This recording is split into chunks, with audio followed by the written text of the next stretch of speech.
15 tahun sudah TV One mengudara, menjadi stasiun televisi berita nomor 1 di Indonesia. 14 Februari 2008 menjadi tonggak awal TV One berkibar, menyajikan program-program siaran dengan format baru yang langsung memikat pemirsa.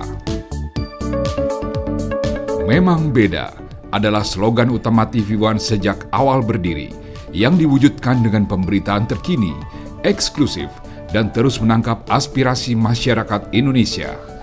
Kedekatan dan kehangatan yang terjalin bersama seluruh lapisan masyarakat ini terus menjadi spirit utama TV One. Itulah sebabnya TV One menyajikan program-program siaran dengan format baru yang kreatif dan inovatif namun tetap membumi. Peristiwa-peristiwa sosial, ekonomi, politik, hukum, dan isu-isu penting lain dibahas dan diulas dengan sudut pandang yang mengedepankan kepentingan masyarakat dan kemajuan bangsa. 15 tahun perjalanan TV One mengajarkan betapa menjadi televisi berita nomor 1 memiliki peran dan tanggung jawab yang harus terus dijaga. TV One terdepan mengabarkan bukan sekedar slogan, namun bisa menentukan kelangsungan hidup bagi siapa saja yang tertimpa musibah dan kemalangan. Sebagaimana yang terjadi pada berbagai peristiwa bencana alam yang terjadi berulang kali di negeri ini. Peran TV One pada akhirnya tidak hanya berhenti sebagai televisi berita yang terdepan mengabarkan. Peristiwa-peristiwa bencana itu mengajarkan betapa masyarakat bukan hanya membutuhkan informasi terkini, tapi juga solidaritas dan uluran tangan.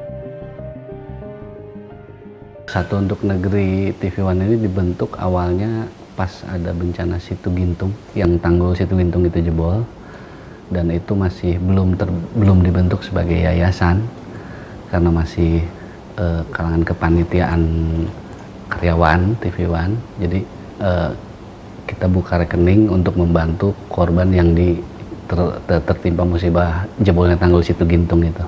Seiring berjalan waktu, akhirnya didirikanlah Yayasan Satu Untuk Negeri TV One pada tahun 2011 dengan pengurus yang masih dari karyawan TV One dan juga semua elemen yang di TV One yang masuk sebagai pengurusannya gitu. Bermula dari inisiasi sosial di antara kerja jurnalistik dan media, TV One akhirnya membentuk Yayasan Satu Untuk Negeri atau SUN TV One. Satu Untuk Negeri TV One adalah sarana untuk menggalang solidaritas seluruh masyarakat Indonesia. Partisipasi pemirsa TV One menjadi penopang utama kegiatan kemanusiaan dalam berbagai bencana alam di Indonesia.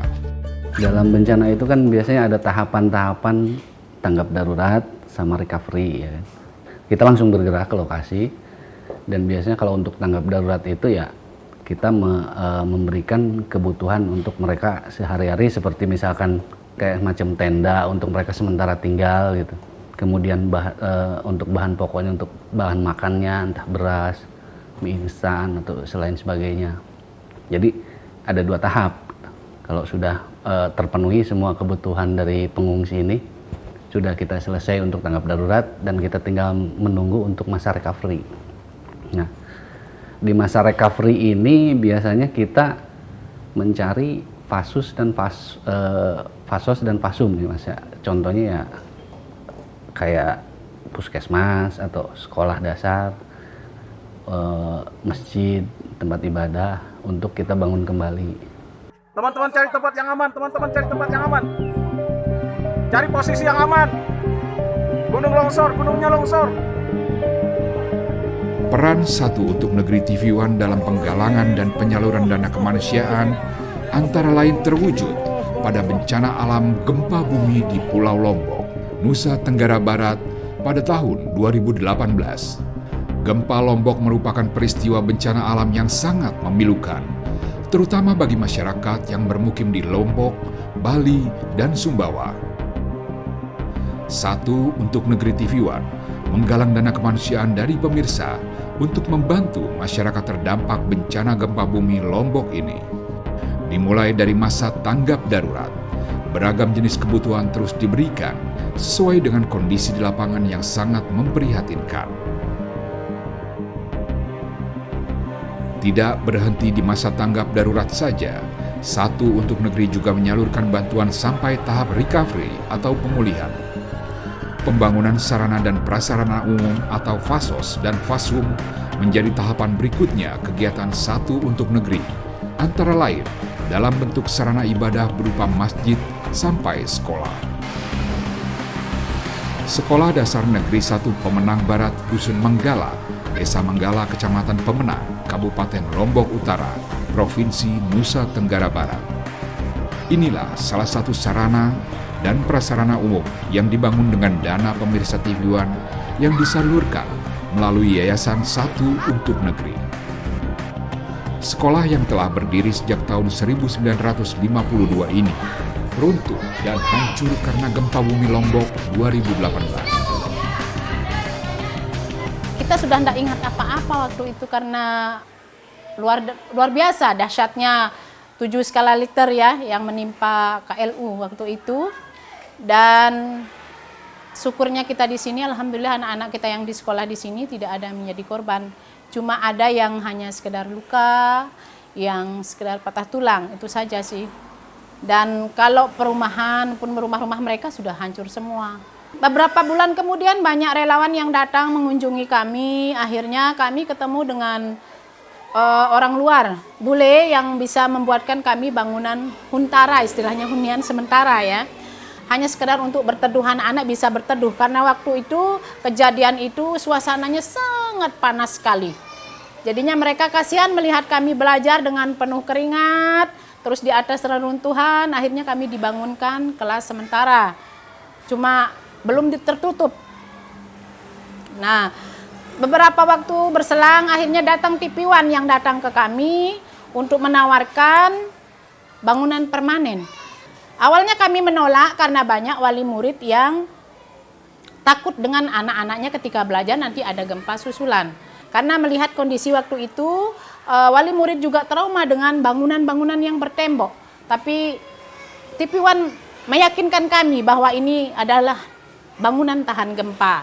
Alhamdulillahnya memang nyata kami diberikan bangunannya juga awet ya.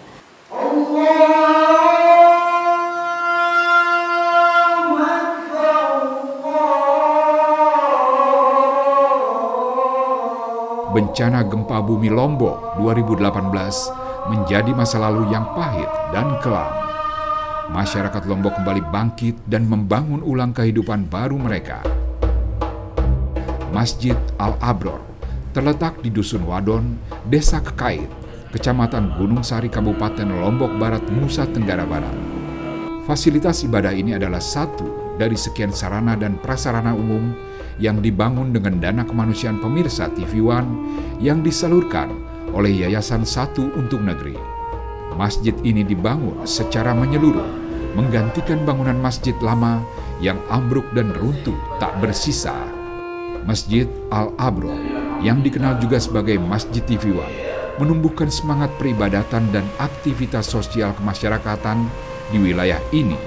Jadi pertama memang syukur alhamdulillah dari beberapa bulan pasca gempa kita juga beribadah di tempat-tempat pengungsian, datang bantuan dari pihak TV One yang memang pada waktu itu kita tidak menyangka. Berat sekali dulu cobaannya kita untuk memastikan masyarakat itu akan ada dibangun masjid di sini itu berat. Karena apa?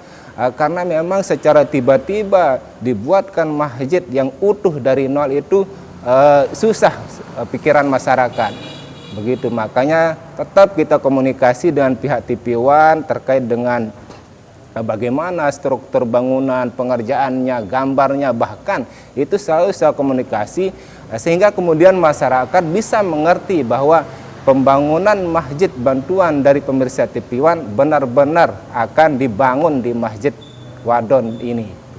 Alhamdulillah pada saat sekarang ini kita banyak memanfaatkan fungsi masjid dengan beberapa kegiatan. Bukan hanya kegiatan-kegiatan yang sifatnya biasa seperti pengajian, yasinan dan sebagainya. Bahkan sekarang kita mulai untuk bergerak di bidang sosial. Aktivitas Satu Untuk Negeri TV One yang menggalang dan menyalurkan dana kemanusiaan pemirsa TV One sekali lagi membuktikan betapa negeri ini adalah bangsa yang terus bersatu, saling bantu dan menguatkan untuk menghadapi segala persoalan dan bencana, membangun kembali kehidupan yang lebih baik di masa kini dan masa depan.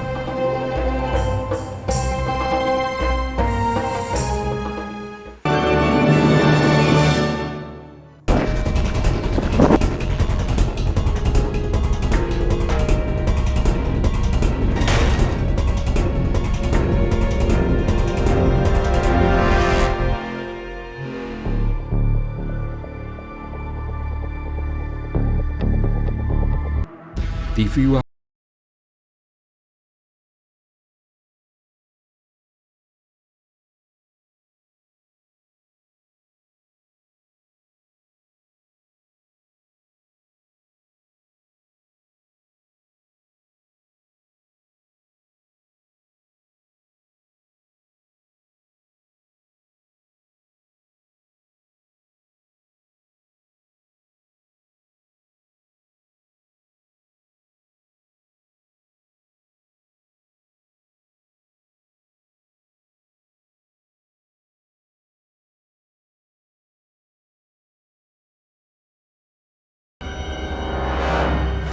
Breaking news kecelakaan pesawat yang beberapa kali terjadi di berbagai wilayah Indonesia juga mendapat perhatian besar pemirsa TV One.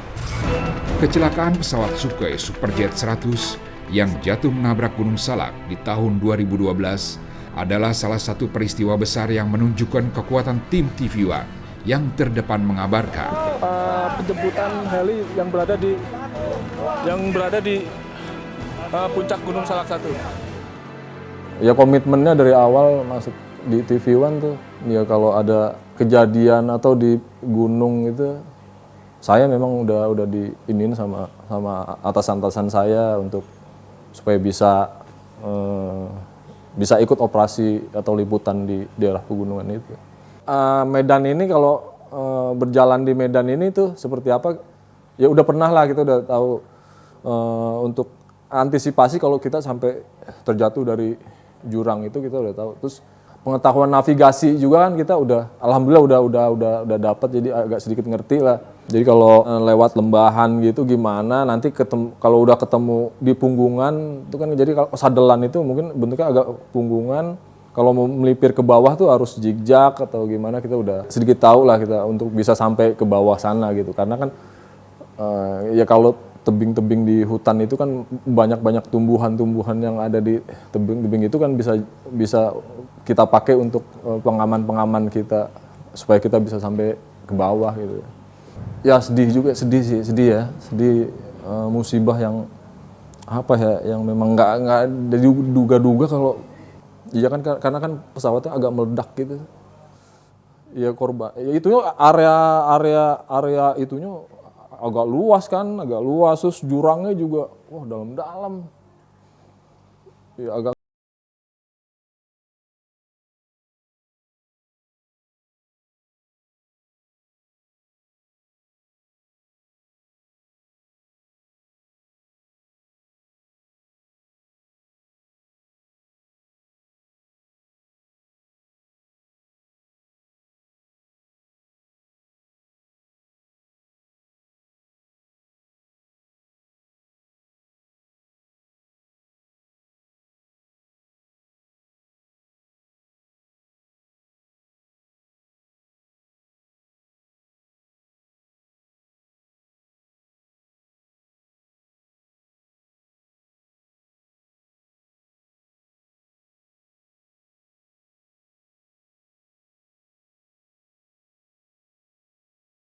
terluka, sementara tim relawan dan jurnalis ditahan oleh tentara Israel, termasuk wartawan TV One. Saat kapal diserang, kontak dengan reporter TV One sempat terputus. Namun beberapa hari kemudian, M. Yasin melaporkan langsung dari atas kapal kepada jutaan pemirsa TV One. Selain liputan pemberitaan aktual dan breaking news, TV One juga melakukan gebrakan dengan liputan mendalam dengan format dokumenter. Budi Satrio Laksono adalah salah satu tim TV One yang malang melintang menembus wilayah konflik baik di tanah air maupun di berbagai penjuru dunia. Kebetulan memang kalau untuk liputan konflik yang ada di wilayah Indonesia, ya saya dan tim juga udah pernah karena penugasan-penugasan. Tiba-tiba kita dibebankan kalau ini adalah konflik luar negeri yang harus kita liput, dan itu kita dulu ngebayanginnya, waduh ini area konflik luar negeri, adaptasi atau gimana cara yang bisa masuk ataupun apa, tiba-tiba dihantui tiket-tiket resiko. Cuman yang namanya penugasan, akhirnya kita juga langsung menyesuaikan terhadap ikut berpikir konsep-konsep apa yang kita bikin untuk daerah-daerah konflik. Beberapa wilayah termasuk diantara itu Sudan, Irak, terus Palestina, Libya, Filipina, Mindanao, terus Patani, Thailand, terus Myanmar. Pada akhirnya dari semua negara yang kita masukin, akhirnya kita merasakan tingkat kesulitan masuk ke wilayah-wilayah konflik luar negeri itu terutama tuh ketika kita menembus akses. Kalau emang ada dua sisi yang berkonflik, kita akan berkoordinasi dengan sisi yang mana gitu. Kita pada akhirnya setelah proses itu kita persiapkan, barulah kita masuk ke negara tersebut. Biarpun pada akhirnya kita merasakan menembus akses itu yang paling susah. Menjadi wartawan bukan jalan mudah, terlebih di wilayah-wilayah konflik dengan beragam masalah. Alih-alih mendapatkan akses dan fasilitas khusus, tim dokumenter TV One senantiasa berhadapan dengan bahaya, bahkan sampai bertaruh nyawa. Pengalaman pertama kalinya negara yang kita tuju, pertama kali kita merasa yakin kita bisa liputan, ternyata kita mendapatkan situasi yang nggak baik-baik aja banget ya. Pengalaman pertama kalinya kita ditodong dengan AK-47 gitu kan, nempel di badan todongannya, ditanya dengan pertanyaan yang kita nggak ngerti bahasanya gitu. Jadi benar nggak nyambung, sementara kita sendiri terintimidasi karena AK-47 udah nempel di badan gitu. Belum lagi yang di mobil tuh mereka tuh udah pada siap dengan senjatanya. Seperti itu perlakuan ke kita. Wartawan itu adalah profesi yang sangat tidak diterima di daerah konflik untuk di salah satu pihak gitu. Itu pasti itu. Artinya ya itu tingkat ancaman tertinggi mungkin ya, sampai dengan banyak wartawan yang mati yang di area konflik gitu. Biarpun mungkin wartawan itu sebenarnya profesi yang tidak boleh secara undang-undang ya kan. Tapi di lapangannya kan beda ya, sangat beda, situasi sangat beda. Justru wartawan itu dijadikan sasaran karena kan dianggap wartawan itu akan menjadi propaganda di salah satu pihak. Misalnya. Adalah sebuah keniscayaan bahwa tidak ada berita yang lebih berharga ketimbang nyawa. Meskipun demikian, bagi Budi Satrio perjalanan ke tempat-tempat baru dengan segala kemungkinan yang penuh tantangan dan menemukan pengalaman-pengalaman yang beragam adalah sesuatu yang layak untuk diperjuangkan. Per negara itu situasi berbeda untuk menembus aksesnya. Artinya kita harus menembus akses yang kita harus masuk lewat jalur tikus, kayak misalkan di Myanmar. Nah, di situ karena banyak banget di daerah perbatasan itu antara Myanmar, jadi kita benar-benar nggak boleh terlihat seperti wartawan. Situasi pada saat itu kita harus jalan cepat, sementara kondisi jalan yang ditempuh kan menanjak ya, karena keberadaan mereka tuh ada di ujung gunung. Ketika perjalanan juga tiba-tiba mereka dengan bahasa mereka harus, yang saya tangkap ya, karena mereka langsung mensegerakan kita lebih cepat lagi, jalan lebih cepat lagi, dan terlihat panik mereka. Yang saya tangkap, mungkin militer Myanmar waktu itu mengetahui keberadaan kita, bahkan kita sudah tidak boleh lagi istirahat gitu. Mereka kita harus cepat dan mereka panik semuanya. Mungkin di situasi yang berbeda kan, kita harus masuk ke penugasan ke jalur Gaza.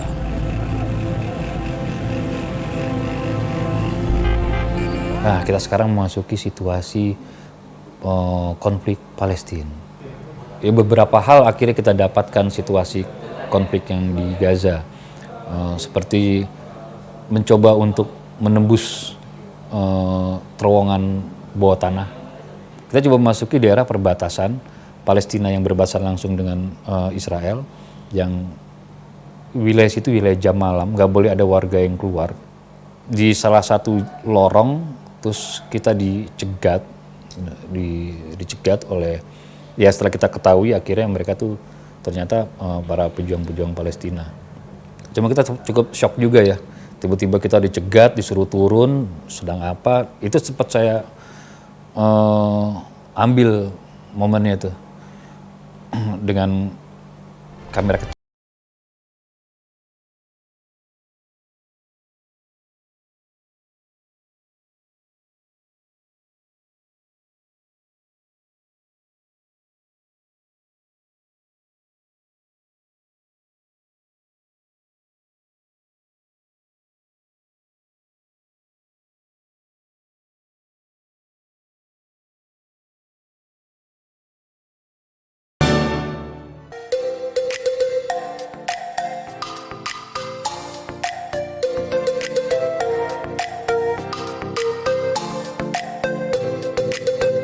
TV One terdepan mengabarkan. Demikian panduan utama selama 15 tahun perjalanan TV One menjadi televisi berita nomor 1 di Indonesia. Kontributor daerah adalah salah satu ujung tombak TV One untuk mewujudkan visi dan menjaga prestasi yang demikian ini. Obrolan saya dengan salah satu warga korban banjir yang ada di Kelurahan Molas ini. Selamat malam Herman. Selamat malam. Iya, saat ini Herman berada di lokasi kejadian.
Para itu karena tuntutan harus menjadi yang pertama untuk mengabarkan peristiwa-peristiwa yang terjadi, kita juga harus ke tempat-tempat yang tidak biasa, misalnya ke tempat tumpukan sampah, tempat pembuangan akhir sampah. Ya kita tahulah tumpukan sampah bau, terus penuh dengan lalat, itu kita tetap harus ke sana. Kemudian ke daerah-daerah konflik, ini yang paling sering kami temukan, daerah-daerah konflik di Pulau Lombok pada waktu sebelum-belumnya. Memang itu menjadi hal yang sangat kami khawatirkan karena bisa saja nanti panah, kemudian lemparan batu dari dua warga yang berkonflik mengenai kita. Tetapi kita sudah ada SOP untuk kemudian berada di titik-titik aman. Astagfirullahaladzim, subhanallah, astagfirullahaladzim, astagfirullahaladzim, ya Allah, subhanallah. Baru saja terjadi gempa di Sembalun. Ibu, tenang bu. Subhanallah. bencana gempa bumi Lombok 2018 menjadi pengalaman yang tak terlupakan bagi Herman Zudi. Menjadi kontributor di wilayah terdampak bencana, ia memiliki tanggung jawab profesional sebagai jurnalis sekaligus amanah kemanusiaan. Gempa bumi yang datang berulang kali meluluh lantakan sebagian besar wilayah Lombok. Terpampang jelas di mata Herman Zudi betapa warga yang jadi korban membutuhkan bantuan dan uluran tangan. Waktu itu saat kejadian itu belum ada sama sekali bantuan, belum ada sama sekali pertolongan dari siapapun. Jadi warga itu kami lihat sangat menyedihkan. kami lihat mereka mengurus diri sendiri, kemudian ada yang keluarganya tertimpa, dia menyaksikan sendiri tanpa ada bantuan sedikit pun. Kami juga tidak bisa berbuat banyak waktu itu. Kami hanya bisa membantu dengan menyuarakan apa yang menjadi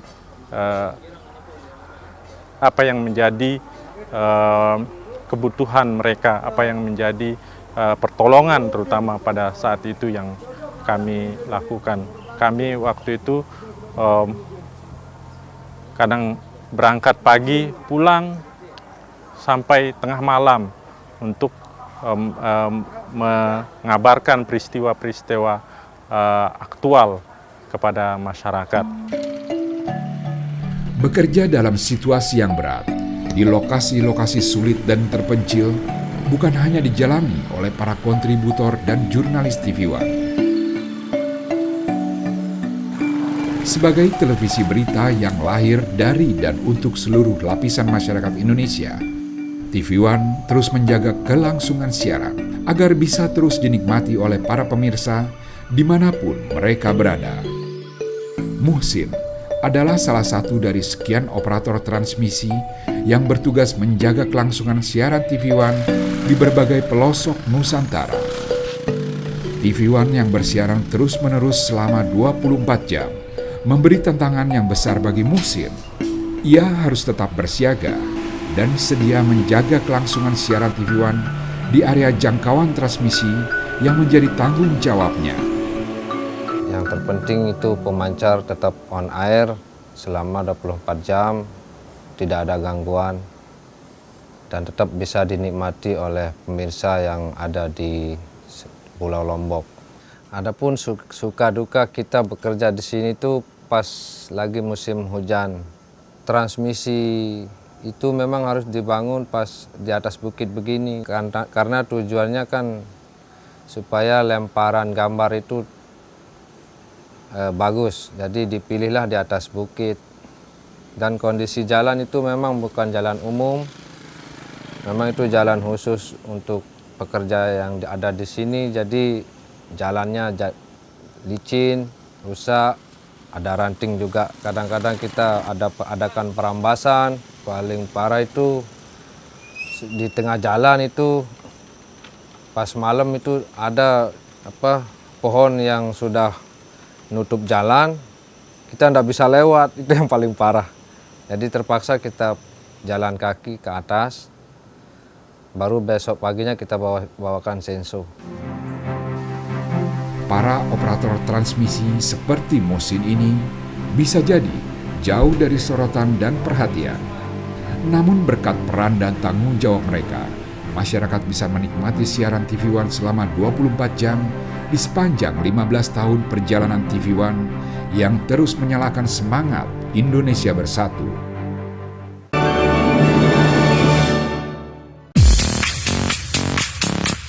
News and Sport. Demikian tagline yang terus melekat dalam 15 tahun perjalanan TV One. Menjadi stasiun televisi nomor 1 di Indonesia, TV One tentu saja terus melakukan inovasi. Namun program-program berita dan informasi tetap jadi sajian utama. Demikian pula dengan tayangan-tayangan olahraga yang banyak mendapat apresiasi dan respon positif dari pemirsa. TV One membuktikan diri sebagai televisi olahraga nomor 1 dengan menayangkan beragam event tingkat nasional sampai dunia. Tidak berhenti sekedar menjadi pemegang hak siar tayangan-tayangan olahraga, TV One juga menginisiasi tayangan olahraga yang dibangun dari awal pembentukan, yakni One Pride dan One Prix. One Prix adalah kejuaraan nasional balap motor yang diikuti pembalap-pembalap terbaik di Indonesia. Di tahun 2016, TV One menginisiasi One Pride, program olahraga yang menyatukan seluruh cabang bela diri campuran atau Mixed Martial Arts. Dilempar oleh William. Baik sekali oleh William. Untuk memberi wadah bagi para petarung yang berlaga di One Pride, Anindra Ardiansa Bakri, selaku CEO TV One, mencetuskan organisasi Komite Olahraga Bela Diri Indonesia atau KOBI. KOBI menjadi rumah bagi para petarung Indonesia menjadi atlet profesional. Bukan hanya di tingkat nasional, tapi diarahkan sampai tingkat internasional. Kehadiran One Pride yang dibangun oleh TV One ini mengubah kehidupan banyak petarung seni bela diri. Salah satunya adalah Suwardi, sang becak lawu. Awalnya tidak menyangka bisa sampai titik ini, nggak menyangka bisa setenar dan mungkin dikenal banyak orang. Dulunya karena saya cita-cita cuman satu sih, pengen bayar utang aja. Saya beraniin diri untuk masuk di sana dikarenakan situasi dan kondisi karir dan ekonomi keluarga saya sangat bisa dibilang sangat jelek. Banyak hutang di mana-mana semenjak kelahiran anak saya, karena anak saya pada saat lahir harus dirawat di rumah sakit yang cukup lama dan membutuhkan biaya banyak, yang akhirnya membuat saya terlilit banyak hutang, kesusahan, dijauhin semuanya ya. Masa lalu Suwardi memang tak semulus perjalanannya hari ini. Berlatar kehidupan tak mampu, Suwardi terpaksa hanya menamatkan sekolah hingga tingkat pertama. Ia pun bekerja serabutan, mulai dari pemulung, tukang bakso, pekerja bengkel hingga buruh sawit. Kesuksesan Suwardi mulai terbuka lebar kala ia mengetahui turnamen MMA tingkat nasional bertajuk One Pride MMA membuka audisi. Suwardi pun dengan percaya diri ambil bagian dalam kompetisi para petarung. Kemudian saya berani diri masuk audisi karena dengan kondisi yang saat itu udah wah, saya tidak punya pilihan lain. Saya udah bingung, sementara ijazah saya cuma sampai SMP. Saya nggak bisa mungkin ngelamar ke orang kantor atau gimana. Saya berani diri masuk audisi One Pride pada saat itu diselenggarakan di Kelapa Gading. Saya datang ke sana dengan apa adanya yang belum berlatih baik, tapi sudah ada di Asta. Saya naik sepeda, ya itu mengenaskan sih kalau kita melihatnya. Tapi dengan tekad, saya ingin merubah hidup, saya ingin merubah karir saya ingin maju. Saya berangkat, walaupun sampai sana saya ditolak sama dokter karena kondisi kesehatan yang kurang baik dikarenakan kecapean. Nah, saya memohon-mohon tuh sama dokter, tolong lolosin dok gitu. Ya saya nggak ngerti pada saat itu, ya ngomong aja karena kepolosan saya gitu kan. Ya tenang aja, kamu cuma capek, istirahat sebentar, nanti juga bisa ikut audisi. Keyakinan Suwardi membuahkan hasil. Becak lawu berhasil tampil gemilang dan keluar menjadi juara di kelas terbang setelah mengalahkan Rengga Rafael Richard di babak final One Pride MMA dalam tempo kurang 1 menit. Suwardi menjadi orang pertama Indonesia yang berhasil mendapatkan sabuk One Pride Mixed Martial Art kelas flyweight 56 kg. Hidup seorang Suwardi berubah total hanya dalam kurun waktu 2 tahun sejak kemunculannya dalam pentas Mixed Martial Arts One Pride. Suwardi mendadak menjadi bintang. Kalau ditanya pengaruh seperti apa, itu luar biasa dari saya yang bener-bener nggak ada yang kenal gitu, nggak ada yang kenal.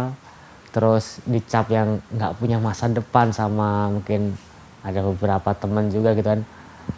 Begitu saya masuk dan bisa menjuarain kelas terbang di One Pride MMA TV One, itu meledak, bom!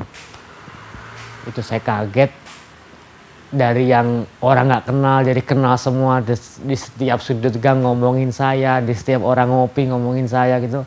Ya kaget, nggak nyangka bisa sebesar ini, nggak nyangka bisa sampai titik sini kan. Itu gila, itu kan wah, pengaruhnya gede banget ya gitu. Dan benar-benar dapat penghormatan yang selama ini belum pernah saya dapat gitu. Ya, makanya saya benar-benar terima kasih banyak buat One Pride, TV One, KOBI yang sudah memberikan jalan buat saya sampai sekarang. Suwardi sang becak lawu telah melewati perjalanan panjang untuk mencapai kesuksesan. Pria kelahiran Magetan 25 Desember 1984 ini kini menjalani kehidupan yang mapan bersama keluarga. Mereka yang selalu menjadi bagian dalam perjuangan sampai akhirnya meraih kesuksesan.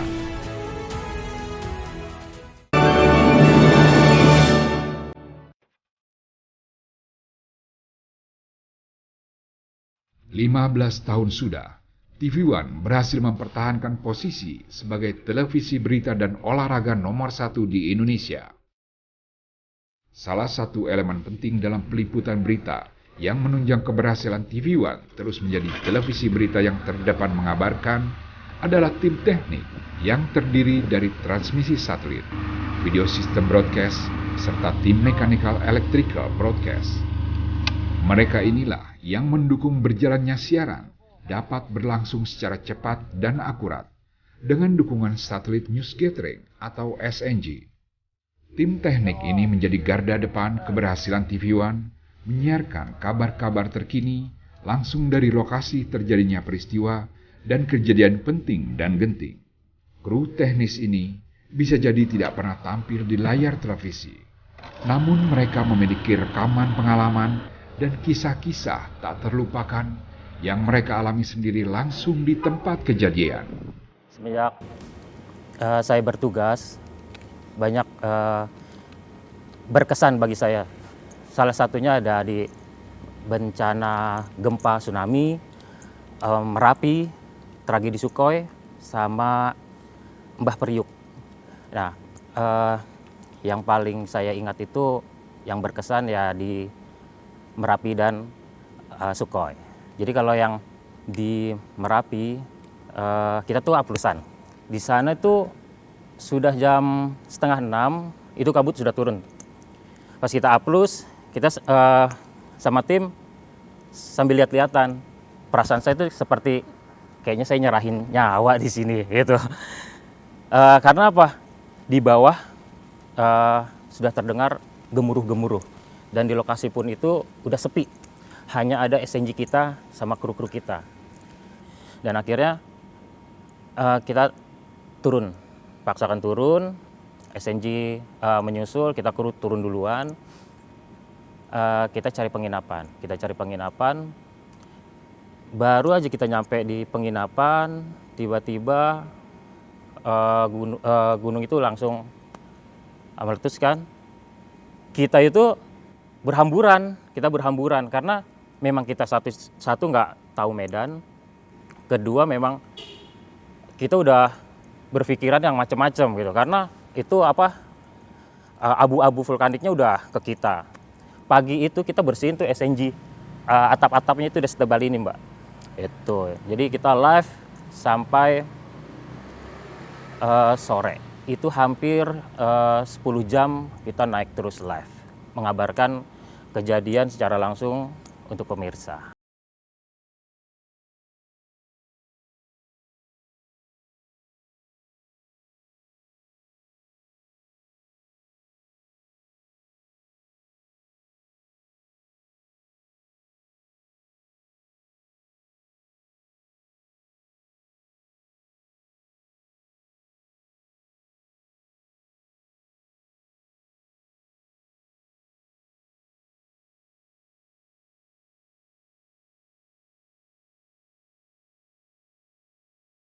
Jawab atas segala isi atau peralatan yang ada di mobil ini.